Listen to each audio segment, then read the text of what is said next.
Bonjour et bienvenue à cette masterclass organisée par la Commission nationale de jeunes entrepreneurs, CNJE en sigle, qui fait partie de la Fédération des entreprises du Congo. Nous sommes honorés de vous savoir si nombreux connectés à cette session. Je suis Emmanuel Kanikié, responsable développement commercial chez Metanesis Group. C'est moi qui vais tout au long de cette masterclass vous accompagner. Comme beaucoup le diront, entreprendre n'a jamais été une chose facile.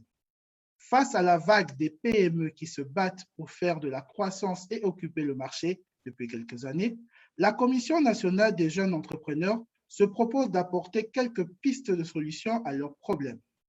Sans plus tarder, je vous invite à découvrir le profil des panélistes qui nous font l'honneur d'animer cette masterclass. Comme premier panéliste, nous avons M. Christopher Mukoka.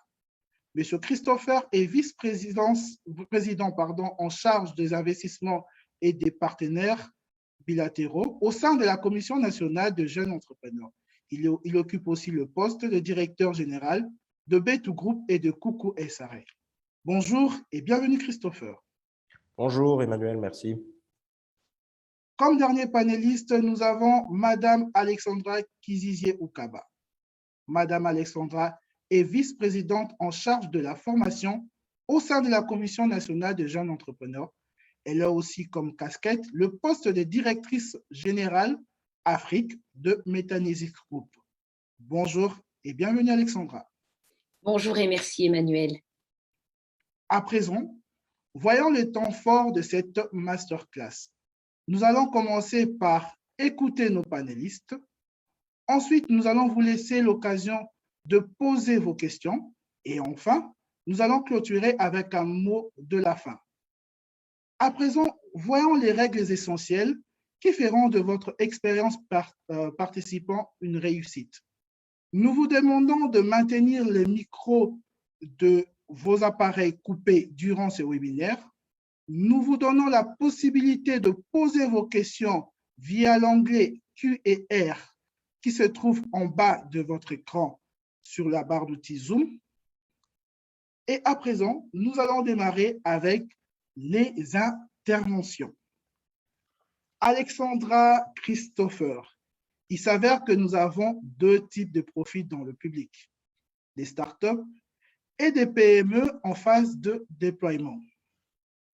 Nous allons débuter avec Alexandra.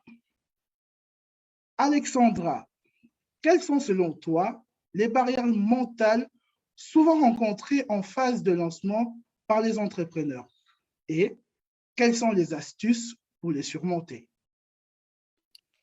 Alors, déjà, grand merci à tous les participants qui se sont mobilisés et je sais que certains nous suivent au travers des médias sociaux.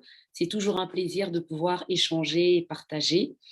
Je vois effectivement que tu notes qu'il y a deux profils et que cette question s'adresserait donc aux start-upers, à tous ceux, aux start-upeuses bien sûr, à tous ceux qui sont en train de se lancer. C'est une question intéressante de se demander donc quelles sont les barrières qui pourraient les bloquer en phase de lancement. Je pense à trois barrières. Il y en a plusieurs et je pense que je donnerai la parole à Christopher pour compléter un petit peu mes propos. La première grande barrière que moi je vois, c'est tout d'abord au niveau du mindset. Vraiment, comme on a dit, barrière mentale, c'est au niveau vraiment de la manière d'aborder les choses. Plusieurs fois, je rencontre des gens qui attendent la grande idée, ou comme dirait Christopher, le bon moment pour pouvoir se lancer. Or, d'expérience, de ce que je vois, de ce que moi-même j'ai expérimenté dans mes différentes activités, il ne faut pas attendre la grande idée parce que fondamentalement, cette grande idée parfois ne vient pas. Et j'ai même remarqué en général que c'est au plus on pense à son business, au plus on en parle. Et finalement, comme on dit, vaut mieux faire que parfaire. Quand on est sur le terrain, qu'il y a des remontées d'informations, une remodélisation progressive de notre activité qui nous fait amener finalement de l'idée qui pouvait paraître basique à la grande idée. Donc, ça pose vraiment cette question de MVP. Quel est le minimum viable product? Quel est le prototype qu'on est prêt à utiliser au démarrage pour après arriver à l'enrichir le parfaire pour en faire finalement quelque chose de top, quelque chose de super. Donc ça, c'est déjà une première chose. Alors, la deuxième chose qui me vient un peu à l'idée, c'est cette barrière mentale en pensant tout le monde va imiter mon idée, l'autre est l'ennemi finalement. Combien de fois, je le dis, mais moi-même j'ai dû combattre cette barrière mentale, on veut évoluer seul dans son coin.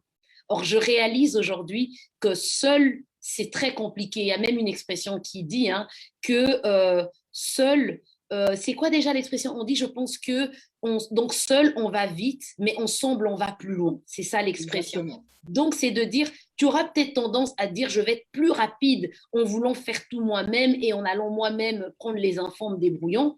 Mais le fait d'appartenir à une association, le fait de faire partie d'un réseau te permet de gagner du temps et surtout de pouvoir aller plus loin parce que d'autres ont peut-être eu les mêmes challenges que toi ou tu auras des challenges que d'autres ont eu. Donc, finalement, je les vois comme des multiprises qui t'aident à gagner en temps, à gagner en efficacité. Donc, ne regardons pas directement le coût que constitue l'adhésion à ces différentes associations ou, on va dire, réseaux, mais voyons plutôt ce que ça peut nous rapporter. Donc, ça, c'est un élément, donc le fait de vouloir évoluer seul dans son coin.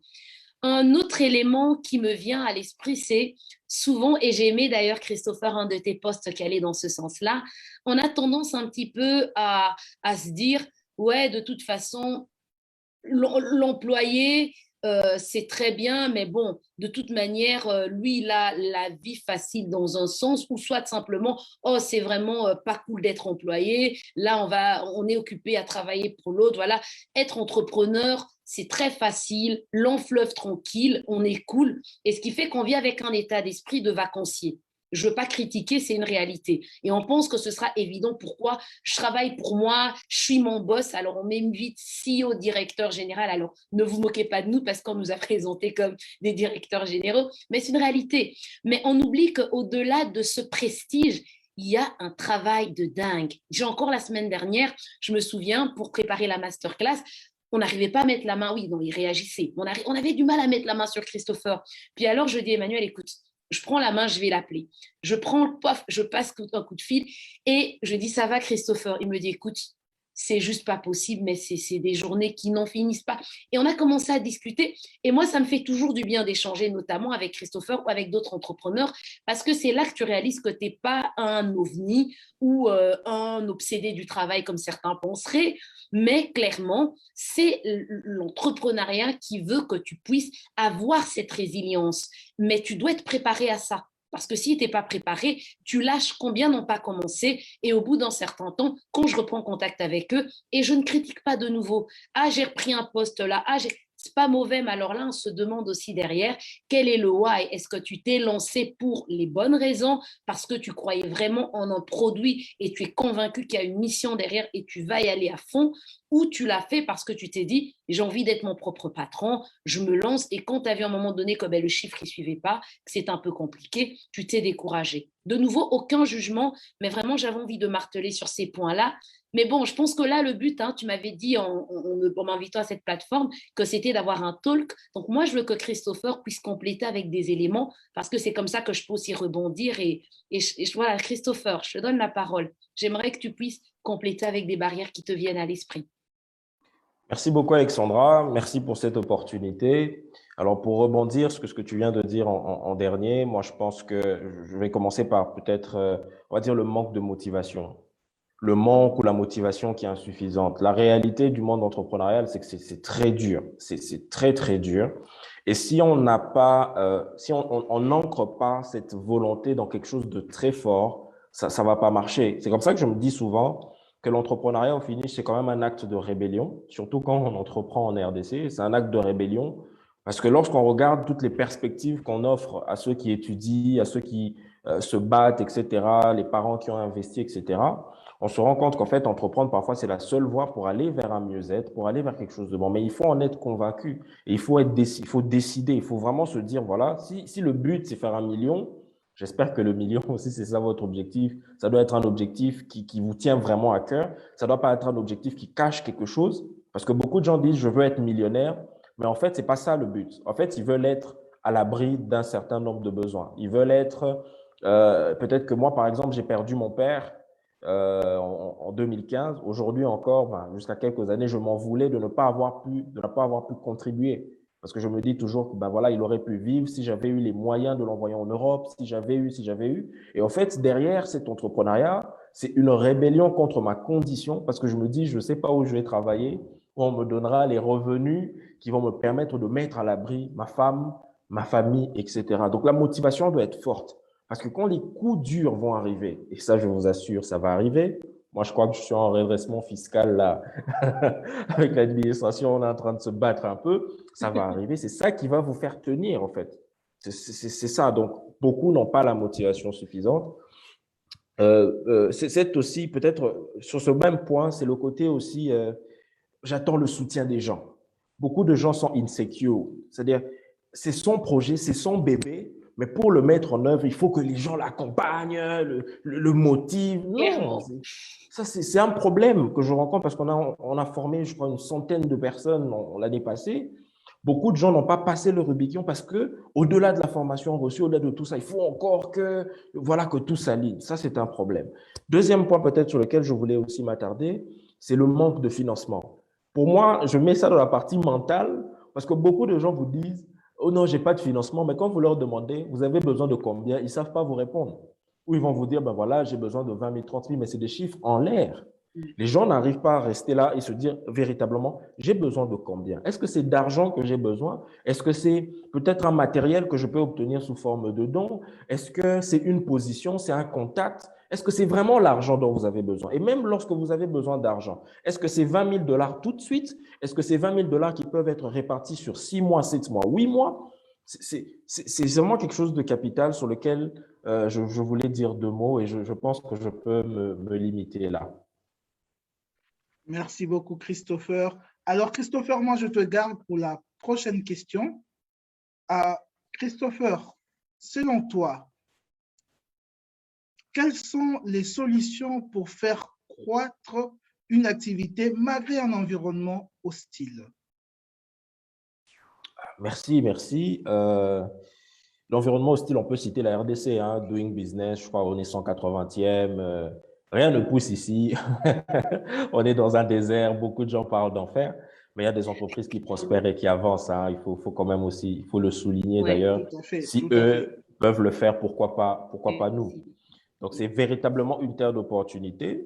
Mais maintenant, quand on veut croître, parce que là, on parle de croître, ça veut dire que l'entreprise existe, l'activité existe, vous êtes à un certain niveau, vous voulez faire plus. Et la première des choses, comme dans tout ce qu'on veut faire, c'est déjà de se poser, d'avoir des objectifs. Et de se dire, aujourd'hui, on veut croître, mais on veut croître quoi? On veut croître le chiffre d'affaires, on veut croître le profit. Qu'est-ce qu'on veut croître exactement? Et donc, se fixer les objectifs et ensuite se demander pourquoi on veut croître. Vous savez, il y a des gens qui peuvent être à l'aise avec un chiffre d'affaires de 10 000 dollars le mois. C'est suffisant pour nourrir la famille, c'est suffisant pour avoir de l'épargne, c'est suffisant pour se faire à 2 000 dollars à côté. Donc, avoir une idée de pourquoi on veut croître aussi, c'est hyper important. Moi, par exemple, je peux vous dire, sur notre restaurant, coucou, je veux croître parce que je veux survivre. Je me rends compte qu'un autre acteur peut venir, là où moi j'investis 10 000, lui peut investir 100 000. Si je ne crois pas vite, si je n'atteins pas une taille qui me permet de me défendre face à toutes ces personnes, l'avenir de ma boîte et de ses 16 employés est compromise. Donc, croître devient un argument pour survivre. Donc, chacun doit trouver pourquoi il veut croître et quels sont ses objectifs de croissance. Deuxième point, c'est la modélisation de l'activité. Malheureusement, c'est un constat que moi je fais ici en RDC en particulier, parce que c'est ici que j'opère essentiellement. Vous rencontrez des chefs d'entreprise, grosses boîtes, petites boîtes, peu importe, très peu peuvent vous présenter leur modèle économique pour vous dire clairement, voici nos clients, voici leurs caractéristiques, voici ceux qu'on cible, voici nos fournisseurs, voici les fournisseurs qu'on préfère pour telle raison. C'est très difficile de trouver ça et c'est une chose grave parce que comment faire croître quelque chose qu'on ne connaît pas? Toute croissance a une implication sur votre modèle économique, sur votre structure. Parce qu'on ne le dit jamais assez, les entreprises meurent pour deux raisons. La première, c'est que vous n'avez pas de clients. Ah oui, ça peut vous tuer, vous n'en avez pas assez. Mais la deuxième, c'est que vous avez trop de clients. Trop de clients peuvent tuer une entreprise. Aujourd'hui, avec notre restaurant, Si jamais, allez, il est 10h18, donc dans 12 minutes, nous ouvrons les portes, on va commencer à avoir les commandes. Si jamais en ce moment, j'ai 1000 commandes qui me tombent dessus, je ne pourrai pas. Je ne pourrai pas faire face. Et ça, quand les gens seront déçus, ça va avoir un impact sur mon brand et ça peut couler ma boîte.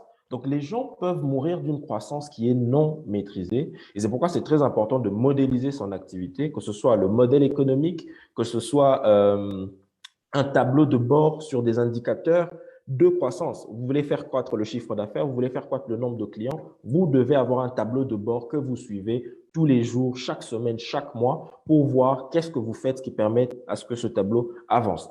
Troisième élément et dernier, c'est, à mon avis, la méconnaissance des stratégies de croissance.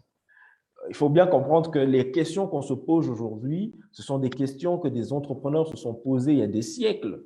Okay, la bourse a existé depuis 1500, depuis les années du XVIe siècle. Les entrepreneurs sont là depuis longtemps. Donc, les gens se sont posés ces questions et ont trouvé, on va dire, des voies de développement qui sont déjà connues.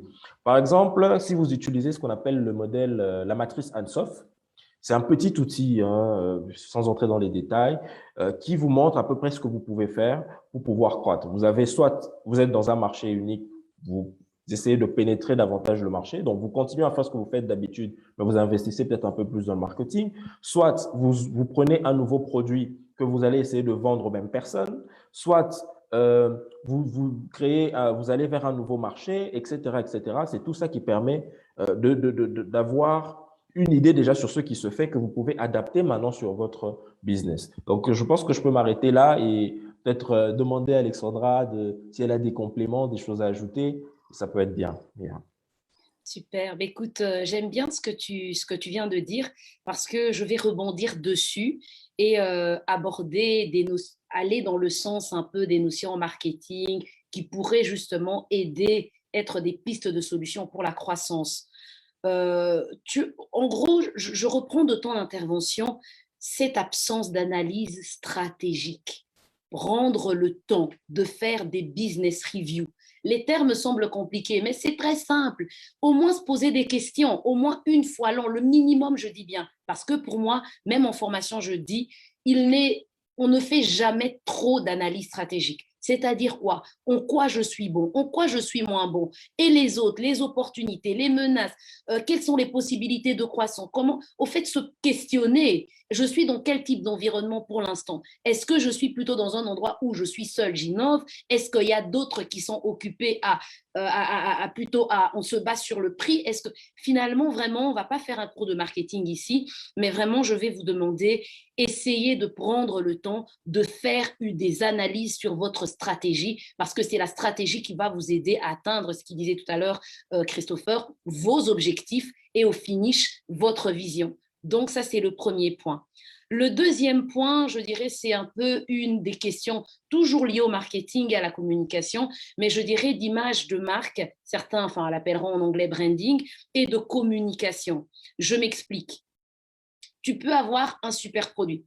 Si tu ne le vends pas bien, il ne faut pas juste miser sur le fait qu'on sait que je fais ça bien. Ce n'est pas comme ça que ça marche. Je suis désolée. Tu dois donner envie aux gens. Tu dois arriver à professionnaliser ce que tu fais. Je le dis parce que malheureusement, c'est pas quelque chose que j'encourage, mais l'être humain est comme ça, le marché est comme ça. Avant d'acheter le produit, on achète l'emballage. Avant d'acheter même l'emballage, on achète la personne qui est en train de pouvoir vendre le produit. Tu présentes comment tu communiques, comment tu arrives à travailler même le produit. On sent que, vous savez, quand vous voyez quelqu'un qui met tellement de l'effort sur l'emballage, bon, à moins que ce soit un margoulin, un escroc, quand même, c'est une promesse. On se dit non, non, non, non, non. C'est que peut-être, ça donne envie d'aller plus loin. Donc, vraiment, cette dimension de travailler sur ces aspects liés à l'emballage de son produit, je veux dire par là, son image de marque, l'image de marque de sa société, très important, se professionnaliser. Arrêtons de vouloir faire juste pour faire.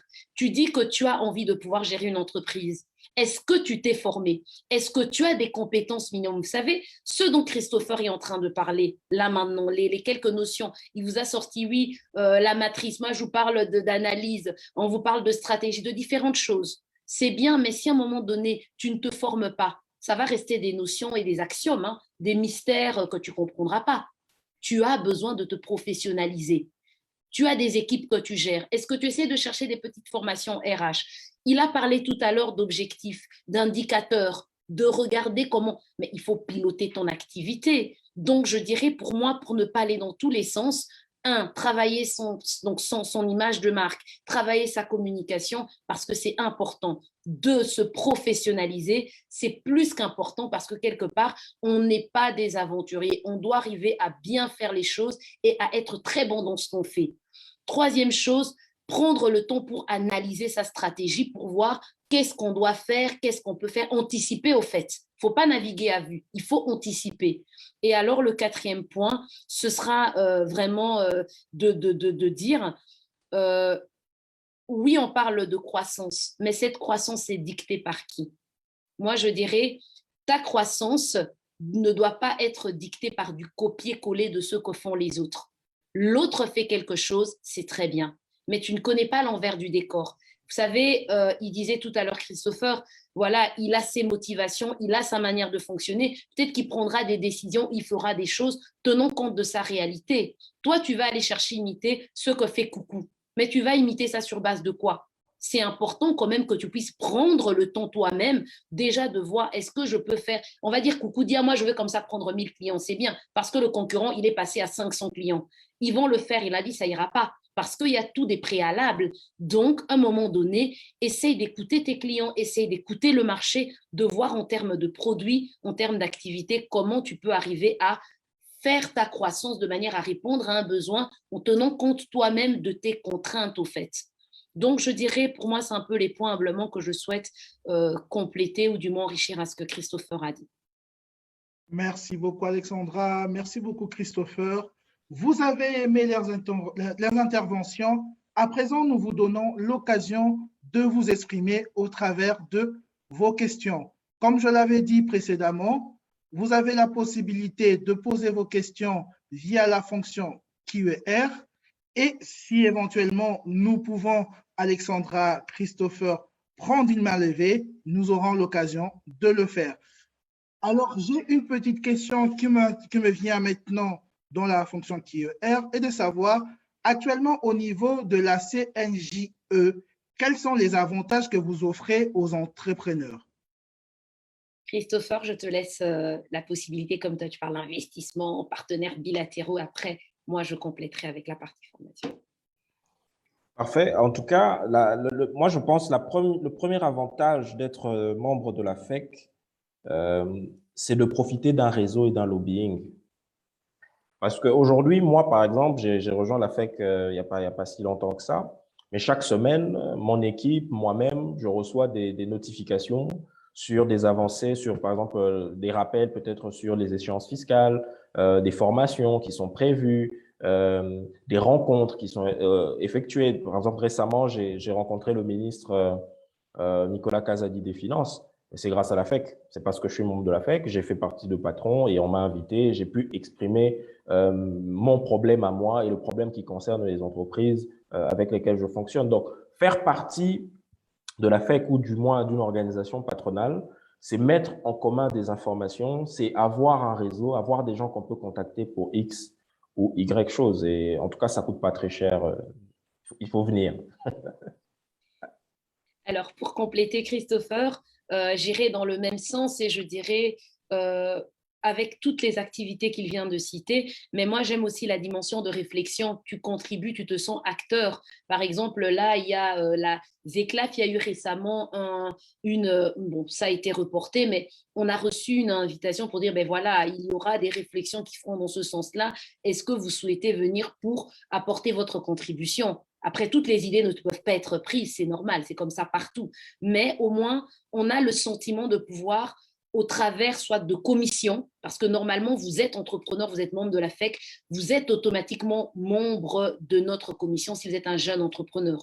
Donc, ce qui voudrait dire que lorsqu'il y a des réflexions, vous serez impliqué, vous pourrez donner votre avis, vous pourrez remonter des problèmes, des dysfonctionnements qui feront que c'est peut-être pas vous qui allez aller pour en parler avec les décideurs ou avec, on va dire, la fonction publique, mais au moins, ça sera pris en compte et on désignera quelqu'un au niveau de la commission qui ira le faire et vous aurez un retour retour. Donc, je pense quand même que ça permet de pouvoir se sentir plus fort quand même, encadré et pas seul à vivre ou à subir certaines situations. J'espère que… Alexandra, Je t'en prie, excusez-moi. Christopher. Je voulais rajouter aussi quelque chose de très important, c'est les formations. C'est-à-dire Yeah. aujourd'hui, on est là, on est en train de discuter. C'est vrai que bon, ça c'est ouvert. Rien ne vous empêche de participer à une formation entre membres de la FEC et on va vous partager bien évidemment. Par exemple, moi, je pense avec Alexandra, c'est tout ce qui est stratégie de levée de fonds ici. Comment faire pour lever des fonds en dehors des banques, etc. C'est quelque chose que nous faisons très souvent. Et si vous êtes membre de la FEC, vous intégrez demain ou après-demain, ce sont des éléments auxquels vous aurez accès sans difficulté, etc. On va pas prendre beaucoup de choses. Et ça, c'est juste un aspect. Il y a beaucoup d'autres aspects encore, surtout sur l'aspect formation. Je crois que c'est très important, Très important. de marteler dessus aussi. Oui. Du coup, je ne peux pas te redonner la parole, Emmanuel. Il a parlé de formation. Ah, je pêche contre moi-même et j'ai rien dit sur la formation. Clairement. Je t'en prie. Ah, maintenant, on est une équipe, hein, donc merci Christopher. Christopher, ce qu'il vous dit est vrai. Et je vais vous dire que là, par exemple, on est occupé avec Christopher, Ticia, Bénédicte, Bonnie, enfin tous les autres de la commission, en tout cas les vice-présidents de la commission. On est occupé à vraiment mettre en place tout un programme de formation qui sera intéressant. Mais tout ne viendra pas que de nous. Vous aussi, vous avez la possibilité de nous faire parvenir des thématiques. Et donc, comme il dit, il y a des choses qui seront ouvertes, d'autres un peu moins, mais au moins, ça vous maintient. Au-delà même de la formation, moi je dis toujours, une formation, au-delà de la formation, c'est un lieu de réseautage parce que ça permet d'échanger des bonnes pratiques et aussi de pouvoir finalement ressortir encore plus boosté, motivé, peut-être en voyant d'autres qui le sont. Donc oui, ça vous donne accès à ce cadre, à cette plateforme d'apprentissage qui est la FEC. Merci beaucoup, Alexandra. Vous avez parlé, Christopher et toi, de la FEC. Il y a une question qui vient de me parvenir. Notre participant aimerait savoir quelles sont les conditions pour être membre de la FEC. Je ne sais pas, on pourrait commencer par Alexandra, ensuite on prendra Christopher. Pour moi, à partir du moment où Christopher pourra compléter, vous êtes une entreprise ou vous êtes un entrepreneur, on va dire, existant formellement, vous avez fait toutes les démarches au niveau du guichet unique et autres, donc vous êtes une structure formelle, il suffit de venir, de compléter le formulaire d'adhésion, de pouvoir compléter le formulaire d'adhésion. À partir de ce moment-là, on vous communiquera en fonction que vous êtes un jeune entrepreneur, vous êtes une grosse structure, donc un gros cotisant. En fonction vraiment de votre statut, vous êtes une femme entrepreneur, parce que là aussi, il y a des chouettes conditions, une jeune femme entrepreneur. En fonction de tout ça, on vous dira, ben voilà, quelle est la cotisation à porter, en sachant que derrière, c'est l'administration qui gère ces questions-là, mais il y a toute une série de facilités qui peuvent être envisagées ou discutées. Donc, en gros, première démarche, se formaliser. Première démarche, se formaliser. Deuxième démarche, venir pour pouvoir s'inscrire en complétant le formulaire d'adhésion au niveau du secrétariat ou de l'administration. Enfin, de toute façon, je dis la même chose. Et alors, à ce moment-là, régler sa cotisation et pour ce faire, toute une série de facilités ou du moins les éléments liés à ça sont communiqués à ce moment-là. Christopher, je ne sais pas si tu souhaites peut-être compléter ou voilà. Oui, et peut-être un petit, pour compléter, en général, on demande un petit parrainage. Hein, et nous, au niveau de la commission, que ce soit, ça peut être Ticia qui peut le faire, qui est vraiment en charge de ça, ou nous-mêmes, on va vous aider. Peut-être on va obtenir, si par exemple votre cotisation est un peu élevée, peut-être de payer ça en tranches. C'est une possibilité aussi pour les jeunes entrepreneurs en particulier. Et donc, on vous attend. Être formel, je pense que c'est quelque chose de très important. Hein. J'aime bien dire, il faut entrepreneuriat et COP. Je ne sais pas s'il y a beaucoup de Congolais ici. Coopération, la COP, ce n'est pas l'entrepreneuriat. L'entrepreneuriat, c'est autre chose. COP aussi, c'est autre chose. Donc, on a besoin que vous soyez formalisé parce que c'est la base de toute crédibilité aujourd'hui vis-à-vis des institutions et de qui que ce soit. Et c'est très important. On peut vous aider, vous pouvez payer en échéance. Ce n'est pas un problème. Non, c'est vraiment pas un problème. Alors, Christopher, tu restes avec moi pour la prochaine question. Il y a un participant qui aimerait savoir quelles sont les modalités pour faire partie de la commission. Bon, pour être membre, je pense, de la commission, non, je pense qu'Alexandra peut mieux répondre, elle est là depuis longtemps, Oui, c'est mieux. mais moi je dirais, sois membre de la FEC et automatiquement, tu n'as même pas de questions à te poser. Tu seras membre de la famille, de la commission des jeunes entrepreneurs.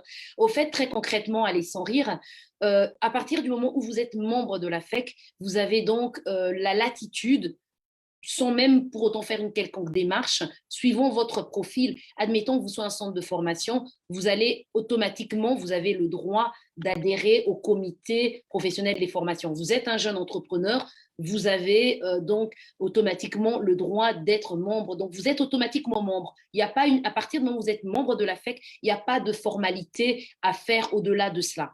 Donc, à partir de ce moment-là, vous aurez accès à différents types d'informations. Maintenant, il y a peut-être une autre question à se poser. Comment faire pour être directement dans la base de données de la Commission nationale des jeunes entrepreneurs? Ça, c'est une démarche qui va être faite de manière peut-être à être directement au-delà des communications que fait la FEC et de toute l'information qui existe. Ça, c'est quelque chose qui est en train d'être mis en place. Déjà, toutes les personnes qui se sont inscrites à ce webinaire pourront commencer à recevoir les informations liées à la formation. Donc là, à ce moment-là, il y aura peut-être des communications qui suivront, mais vous êtes membre automatiquement. Il n'y a pas de démarche à faire à partir du moment où vous avez adhéré à la FEC et que vous êtes un jeune entrepreneur. Merci beaucoup pour vos réponses. Emmanuel, Oui, Christopher. je peux prendre une question, enfin, on va dire deux questions rapidement Bien là. sûr que oui. Donc, il y a un spectateur anonyme qui dit, vous avez parlé de redressement fiscal en passant à un moment. Il me semble que c'est une difficulté quasi permanente dans notre environnement. Ça vire souvent à la tracasserie, des pourparlers au niveau pour assainir. En ce qui concerne la fiscalité, j'aimerais dire, il y a quelques années, j'étais pratiquement en face d'un des bureaux de la DGI. Mon bureau était franchement en face. J'ai jamais été embêté. J'ai jamais été embêté. En fait, le problème de la fiscalité, c'est lorsqu'on ne connaît pas. Et donc, moi, je vous invite, et c'est ça l'effort que tout le monde doit faire, dès que vous formalisez votre structure, faites une petite cartographie fiscale. Ça ne coûte pas grand-chose. On peut vous prendre un fiscaliste, il vient là, peut-être que je peux vous partager même ici, hein, quels sont les éléments qui coûtent, qui bouffent le plus. Il y a, au niveau de la DGRK, il y a la retenue locative. C'est le bailleur qui supporte ça, mais si vous êtes une société et que vous êtes locataire, c'est vous qui êtes le redevable. Moi, dans mon cas, c'était plutôt ça. Donc, c'était la retenue locative. Mais j'ai trouvé un compromis avec mon bailleur parce que enfin, c'est sa charge, c'est pas la mienne. Et donc, il n'y a pas de problème à ce niveau-là. Deuxième élément, c'est les IPR, les impôts professionnels sur les revenus, très important. Dès que vous avez un salarié, voilà, vous devez payer, vous avez cotisé pour lui, etc. Vous avez également les impôts sur le bénéfice à la fin de l'année. Si vous faites un bénéfice, je crois que c'est 30% aujourd'hui. Si vous faites une perte, vous prenez 1% de votre chiffre d'affaires. Mais le bien avec toutes ces boîtes ici, avec toutes ces catégories fiscales et tout ce que vous voulez, c'est qu'au finish, ça s'optimise. Oui. Vous comprenez, ça s'optimise. Donc, il y a des stratégies, comme on dit, stratégies fiscales à mettre en œuvre pour payer le moins possible, mais payer quand même, parce qu'après, on ne va pas développer le pays sans payer. Donc, il faut que des gens payent. Donc, il y a des stratégies à mettre en place pour payer le moins possible. Et pour éviter les tracasseries, à mon avis, il faut être droit. Il faut connaître ses règles, il faut connaître ses droits. Aucun inspecteur ne peut venir comme ça vous auditer ou frapper à votre porte. Voilà, je suis non. Il doit vous présenter un ordre de mission. Ça, il faut le connaître. Il vous présente un ordre de mission. Il doit vous donner un délai pour mettre à disposition les éléments. Donc, ça ne se passe pas à la cavalière où n'importe qui peut venir frapper à votre porte et vous demander n'importe quoi. Donc, c'est juste qu'il faut connaître ces petites règles de base. Si vous les connaissez, vous échappez à tous ces bandits-là. Clairement.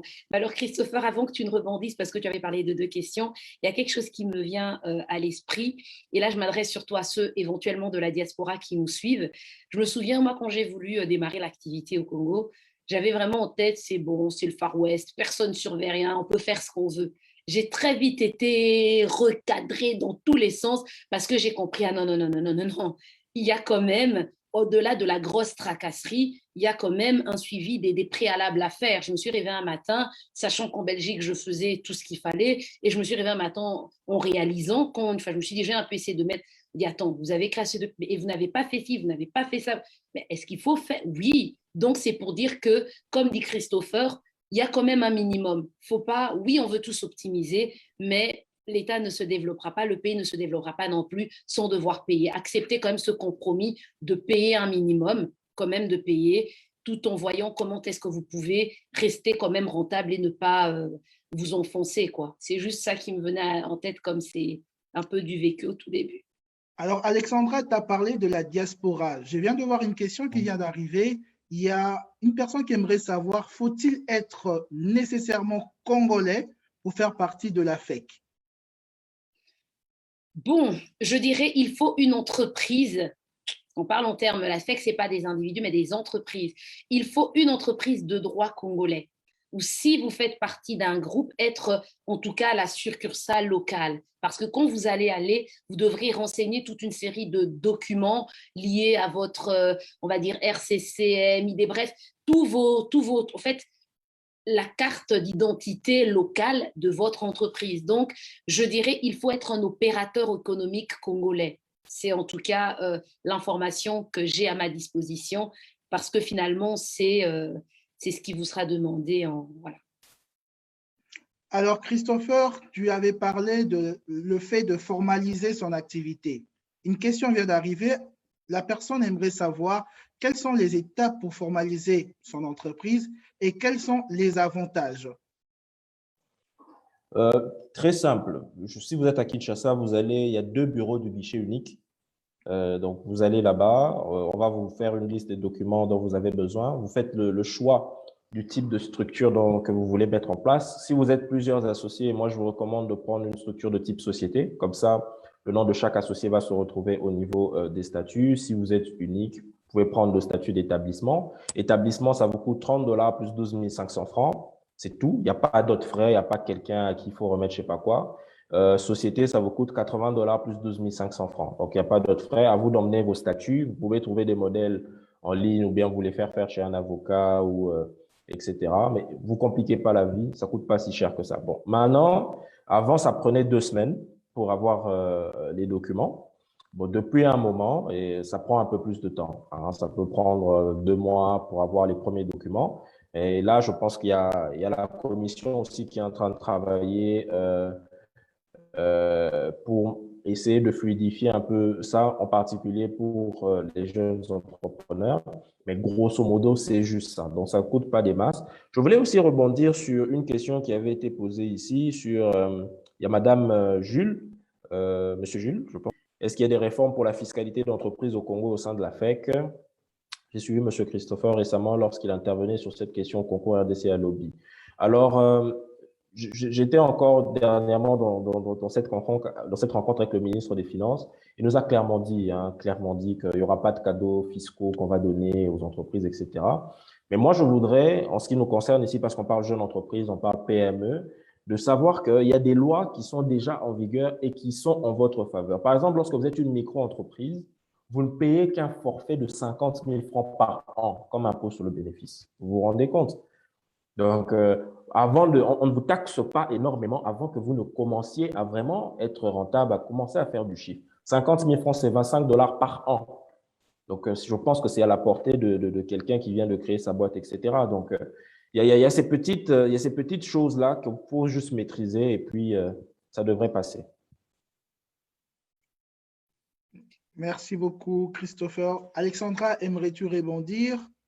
Non, j'étais juste en train de réfléchir tout et j'allais dire, écoute, Christopher, voyons un peu le type de questions qui sont en train de se poser. Ça donne pas mal d'idées, pas pour la prochaine, mais pour les prochaines masterclass. Je pense qu'il y a vraiment de l'attente à ce niveau, quoi. Tout ce qui est fiscalité et autres. Tout à fait, tout à fait. Vous avez aimé leurs réponses. J'espère qu'ils ont pu donner des vraies réponses à vos questions. Nous allons maintenant chuter, nous arrivons au terme de ce webinaire. Mais avant de clôturer, j'aimerais vous donner, chers panélistes, le temps de nous dire un petit mot de la fin, voire même une conclusion. Nous allons commencer par Alexandra, je t'en prie. Écoutez, dans cette dynamique, on vous a dit, hein, ensemble on va plus, enfin, seul on va vite, ensemble on va plus loin. Je pense qu'à un moment donné, juste vous dire, venez, rejoignez-nous à la commission des jeunes, nationale des jeunes entrepreneurs, ce n'est pas suffisant. C'est ainsi qu'on s'est dit avec Christopher et avec tous les autres, en faisant ce genre de rencontres, parce qu'il y a déjà pas mal de choses aussi qui s'organisent au quotidien par la commission au sein de la FEC en présentiel. On s'est dit, on va vraiment essayer d'avoir cette rencontre en ligne, la faire peut-être de manière régulière, périodique, de manière à venir à votre rencontre, répondre à vos éventuelles questions. On n'a peut-être pas toutes les réponses, mais au moins en réfléchissant ensemble, en se confrontant, peut-être qu'il y aura des invités, on ne sait pas encore. Ça permet de pouvoir faire avancer les choses et au moins vous donner envie de nous rejoindre. Donc, si je dois dire un mot de la fin me concernant, c'est venez nous rejoindre. On a besoin de vous, cette dynamique de créer cette classe de PME qui vont se battre, finalement faire la success story des futures entreprises qui vont percer au Congo, quoi. Je pense qu'il y a moyen et en se battant, il n'y a pas que des faillites et des échecs ou des redressements. Regarde, Christopher, toi, sympa. Donc, malgré les redressements, tu tiens. Donc, c'est dire venez et qu'on se batte ensemble, quoi. Christopher, je t'en prie. Merci beaucoup pour la parole. Moi, je voudrais, parce que je sais que beaucoup de gens qui nous suivent, c'est des Congolais de la diaspora ou des Congolais d'ici. Et je voudrais vous inviter à faire cette réflexion avec moi et à essayer de fermer peut-être les yeux ou un moment et à réfléchir sur les grosses entreprises, les grandes entreprises, peu importe le critère, chiffre d'affaires, gros branding, tout ce que vous voulez, qui sont détenues à majorité par des Congolais. Essayez de faire cet exercice. Moi, quand je ferme les yeux, je n'en vois pas beaucoup. La réalité de notre environnement, s'il faut qu'on se le dise, et c'est le président qui l'a dit, c'est même pas moi, il a dit 80% de l'économie formelle est détenue par 26 600 expatriés. C'est-à-dire que nous avons déserté. Nous avons déserté l'économie formelle, nous avons déserté tous les secteurs pratiquement, les secteurs stratégiques, etc. Les banques, on n'a pas de banques détenues en majorité par des Congolais. On n'a pas, dans le secteur des télécoms, n'en parlons pas. Prenez un secteur, je ne sais pas, même la grande distribution, on n'est pas là. Où sommes-nous aujourd'hui? Nous sommes à côté, nous sommes dans l'informel, dans des petites boutiques, sans critiquer. Hein. Moi, ma mère a une boutique, hein, d'ailleurs, qui fait beaucoup d'argent aussi. Donc, bonjour maman. Donc, on est dans ça, mais on ne se développe pas. Pendant que les autres font des supermarchés, nous, on reste dans les boutiques. Vous vous rendez compte? Moi, j'ai vécu à Banda pendant pas mal de temps. Vous allez voir une boutique qui est là, qui va mourir, ça sera quelqu'un d'autre qui va reprendre une boutique. Ça ne se transforme jamais en supermarché. Jamais. Il y a quelque chose qui cloche. Il y a quelque chose qui cloche et nous ne pouvons pas être dans l'attentisme comme ça, à dépenser énormément d'argent pour des masters, pour des études de plus en plus chères, pour à la fin être simplement là, assis et à devoir subir les entreprises des autres. Nous pouvons créer et nous avons les moyens de créer. Moi, je dis souvent, nous ne sommes pas moins solidaires que les autres, nous ne sommes pas plus bêtes que les autres, nous ne sommes pas moins compétents que les autres, nous ne sommes pas moins pragmatiques. Quand vous voyez cette maman qui se lève le matin, très tôt à 4 heures du matin pour aller chercher du pain. Non, elle travaille, nous sommes des bosseurs, nous sommes des gens qui faisons des choses. Mais maintenant, il faut revoir les choses à un certain niveau. Il faut de l'ambition et il faut aussi de la mise en commun. Aujourd'hui, ce n'est plus le moment où il faut seulement penser entrepreneuriat. Il faut aussi penser investissement. Je m'explique. Aujourd'hui, pour être membre de la FEC, c'est les entreprises qui sont là. Mais dans les entreprises, il y a l'entrepreneur. Il y a aussi les associés qui sont les copropriétaires de l'entreprise. Il faut avoir cette double casquette, cette double vue de l'esprit, parce que c'est seulement en se mettant ensemble qu'on va aller de l'avant. Et j'entends déjà la critique. Oui, mais les Congolais, on ne s'aime pas, ouais, on n'est pas sérieux, etc. Moi, je suis la preuve que les Congolais peuvent se mettre ensemble. Quand je vous parle de B2 Group, vous me voyez ici, mais derrière moi, j'ai une soixantaine d'actionnaires pour notre projet agricole Black & Yellow. J'ai une quarantaine d'actionnaires pour notre restaurant Coucou. C'est des gens qui se sont mis ensemble. Pourquoi pas vous? Pourquoi pas vous avec vos proches? Pourquoi pas avoir une entreprise familiale que vous allez développer? Pourquoi pas mettre en commun quelques ressources? Est-ce qu'avec 5 000 $, on ne peut pas lancer un business? Est-ce qu'avec 1 000 ou 2 000, on ne peut pas lancer? Est-ce qu'avec 5 000, on ne peut pas investir dans un business existant? Clairement. Parce que rien ne vous empêche de devenir… Aujourd'hui, vous devenez associé chez B2 Group. Vous êtes aussi membre de la FEC à travers votre entreprise. Vous devenez associé chez… C'est ça la réflexion que nous devons avoir. Et je me dis, et c'est là que je vais terminer, je vais chuter, Nous ne sommes pas obligés de nous aimer Non. pour travailler dans des intérêts communs. Regardons simplement nos intérêts. Ouais. On peut se faire la guerre quand chacun sera milliardaire, si vous voulez. Pour l'instant, là, s'il vous plaît, mettons-nous ensemble, Clairement. avançons et ensuite, si on veut, on va se battre. Exact. Voilà. J'adore. Merci beaucoup, Christopher, et merci beaucoup, Alexandra. Les bonnes choses ne durent pas. Nous sommes arrivés à la fin de cette masterclass. Au nom de la Commission nationale de jeunes entrepreneurs, je vous dis merci et je vous donne rendez-vous pour la prochaine masterclass qui est prévue pour le 30 septembre à 10h, heure de Kinshasa. D'ici là, portez-vous bien et à très bientôt.